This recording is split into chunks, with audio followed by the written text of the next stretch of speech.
ముందు ఒక్క పార్లమెంట్ సీటుకి పరిమితం అయినటువంటి బీజేపీకి 4 ఎంపీ సీట్లు అంటే 4 ఏళ్ళు 28 అసెంబ్లీ సీట్లకి సరిపడా వచ్చినట్టే కదా.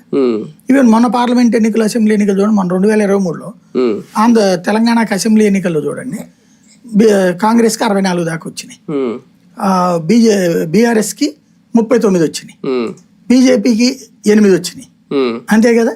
సిపిఐకి 1 ఇట్లాగొచ్చినాయి.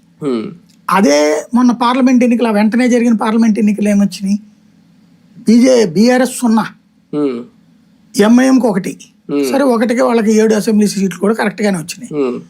అదే బీజేపీకి 8 పార్లమెంట్ సీట్లు వచ్చినాయి.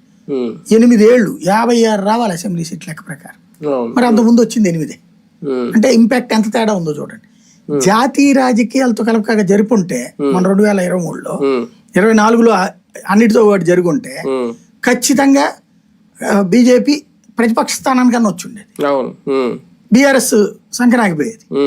అది ఇక్కడ రాజకీయం. ఇప్పుడు ఈ సంకీర్ణాలు వద్దనేది, ఇది జమిలి ఎలక్షన్లు వద్దనేది ప్రాంతీయ పార్టీల భయం. అదే పైదాంతో ఇప్పుడు జేడీఎస్ అంటే అసెంబ్లీకి విడిగా జరిగినప్పుడు బాగానే సాధించి, ఈవెన్ తక్కువ సీట్లు వచ్చినా వాళ్ళతో కలిసి కాంగ్రెస్ తో కలిసి ప్రభుత్వం ఏర్పాటు చేశాడు కదా కుమారస్వామి, అలాంటి స్టేజ్ వచ్చింది.